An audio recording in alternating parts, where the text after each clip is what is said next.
Milliy inqilobning tavarruk askari Abdurashid Hoji Kerimi. Abdurashid Hoji Kerimi miladiya 1943-yili 17 avgust seshanba kuni azizani Qashqarda dunyoga ko'z ochgan.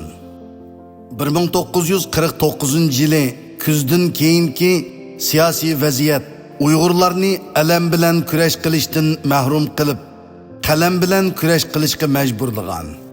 Vaziyatning ana shundoq bo'lishiga qaramay, Abdurashid Hoji Kerimi va sabdoshlari yo'shirincha alam bilan kurash qilish yo'lidan voz kechmagan. Keyincha ularning himmati bilan Sharqiy Turkiston miqyosida cho'nqur yiltiz tortgan, a'zolari millionga yetgan va dushmanni qattiq aloqazodi qilayotgan Sharqiy Turkiston Xalq Inqilobiy partiyasi qurilgan. 1969-yili 25 yanvar Xitoy JX organlari razvedka kuchlari Jo'inlayga Sharqiy Turkiston Xalq Inqilobiy partiyasi haqidagi jiddiy dokladni topshirgandan keyin Xitoy jiddiy askar yo'tkab, shu yilning oldingi yermida Sharqiy Turkistonning shimoliy qismida cho'ng tozalash elib borgan. Shu yili 25-iyun, ya'ni qo'zg'olon ko'tirishdan 3 kun ilgari Xitoy keng ko'lamlik tozalash qo'zg'ab, qisqa vaqt ichida 100 mingdan ortiq vatanparvar kishilarni qo'lga olgan. 1969-yili 23-avgustdagi eng oxirgi qurolli qo'zg'olon qonliq bostirilib, 1970-yilga kelganda birga zarba, uchga qarshi turish niqobi bilan Sharqiy Turkiston Xalq Inqilobiy partiyasining a'zolarini tutish, turmalarga tashlashdan iborat bostirish planlangan. 1970-yildan boshlab birga zarba berish, uchga qarshi turish sho'ori bilan Sharqiy Turkiston Xalq Inqilobiy partiyasining a'zolariga milliy bo'lgunchi unsur, aksili inqilobchi unsur, Shojing joyichi unsur, Pan-Turkist degandek qalpoqlarni kiydirib, kollektiv tutib, turkumlab jazolashga boshlagan. Abdurashid Hoji Kerimi vatan sirtidagi Uyg'urlar orasida mazkur qurolliq inqilobning ishtirokchisi va hayot qolgan birdan-bir shohidi hisoblanadi. U chet eldagi uzun yillik tirishchanliklari natijasida mazkur qurolliq inqilob haqidagi barcha aslimalarni to'plab va vatan ichidan turli kerakli materiallarni egallab, Qorjuldagi jang nomli asrini muvaffaqiyatli tamomlagan. Mazkur asarda Qorjuldagi jangning jarayonidan boshqa muhim tarixiy shaxslarning hayot kechmishlari mu aks ettirilgan.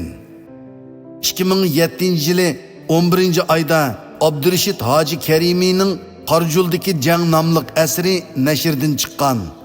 Qorjuldagi jang nomli bu asarda Sharqiy Turkiston Xalq Inqilobiy partiyasi Qashqar bürosining bosh sekretari Axunov va sabdoshlarining Qashqarda elib borgan qurolli qo'zg'oloni tasvirlangan bo'lib, 1969-yili 8-oyning 23-kuni Atush viloyatining Qizilsuv nahiyasida yuz bergan. Qorjuldagi jang Sharqiy Turkiston Xalq Inqilobiy partiyasi tarafidan uyushtirilgan bir qitimliq xalq qo'zg'oloni bo'lib, bu qurolliq qo'zg'olon 1969-yili 8-oyning 23-kuni Qashqarda yuz bergan. Sharqiy Turkiston Xalq Inqilobiy partiyasi rahbarlik organi ayni chog'da butun Sharqiy Turkiston miqyosida keng ko'lamlik qurolliq qo'zg'olon ko'tirishga tayyorlik qilayotgan halqiliq bir paytda maxfiyatlik pash bo'lib kelib, Xitoy doiralarining umumyuzlik tutqun qilishiga uchirgan. Shu qitimki tutqunda oz deganda 30 mingdan ortiq kishi qo'lga ilingan.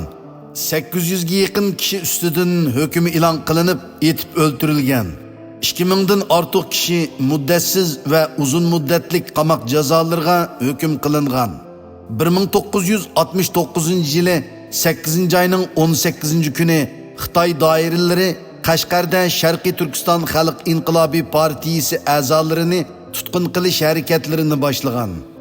Xitoyning yuqori darajalik hukumat organlarida xizmat qilayotgan Turdi Eli, Abdurahim Oyub, Abdurahim Pitek, Abdurahim Iminov Vali, Obulqasım Hamid qatorliq kishilar aslida Sharqiy Turkiston Xalq Inqilobiy partiyasi Qashqar sho'basining rahbari xodimlari bo'lib, bu qitimqi qurolli qo'zg'olondan ilgari Xitoy doiralari elib borgan tutqun qilish harakatlarida qo'lga ilingan.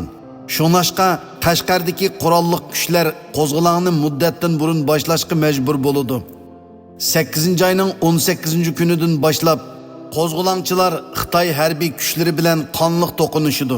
Qashqardagi qurolli qo'zg'olon qo'mondonlik shtabining rahbari Axunov qatorliq kishilar 2 kunlik keskin elishishdan keyin 8-oyning 21-kuni Xitoy armiyasining Qashqardagi harbiy muhosirasini bo'sib chiqib, bugungi Qizilsuv Qirg'iz avtonom oblasti tavasidagi Qarujul yezisiga to'planadi. Ular yo'l bo'yi orqadan qo'g'lab kelgan dushman armiyasi bilan keskin jang qilib, Xitoylarni og'ir talafotga uchirtdi. Vaqadan xabar topgan Yakan, Maralbishi, Makit, Yangisar, Yopurg'a qatorliq nahiyalardagi Sharqiy Turkiston Xalq Inqilobiy partiyasining qurolli kuchlari buyruqqa binoan kecha-kunduz yo'l yurib, Qarujul yezisiga yetib kelmoqchi bo'lgan bo'lsa-mu, yo'lda to'sib zarba berishga o'rinlashtirilgan Xitoy armiyasiga duch kelib, keskin janglarni ilib bordi. Bu qitimqi jangda nurg'unlagan kishi shahid bo'ldi va dushman armiyasiga asirga tushib qoldi.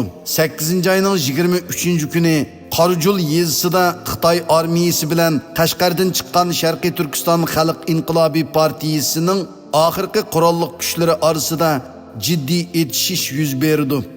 Bu qitimqi jangda Axunov, Mijit, Xayrulloh, Osmonjon, Mergan qatorliq Sharqiy Turkiston Xalq Inqilobiy partiyasi qo'mondonlik shtabining rahbarlari jang maydonida shahid bo'ldi. Qarujuldagi jang nomli bu asarda mana shu voqealik tafsili bayon qilingan. 1970-yili 7-oyning 18-kuni Qashqarda hukm e'lon qilish yig'ini ochilib, yana 78 nafar Uyg'ur etib o'ldirilgan va o'nlagan kishi og'ir qamoq jazosiga uchirgan.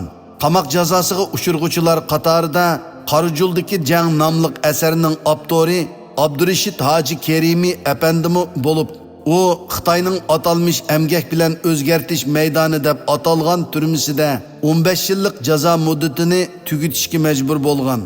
Abdurashid Hoji Kerimi 1984-yili 22 avgustda turmadan chiqqandan keyin Xitoy hukumatining izchil holda og'ir besimlarga uchrab ko'p aziyat tatgan. Xitoy hukumati tarafidan qaytadan qo'lga ilinish xavfini his qilgandan keyin 1995-yili vatanni tark etishga majbur bo'lgan.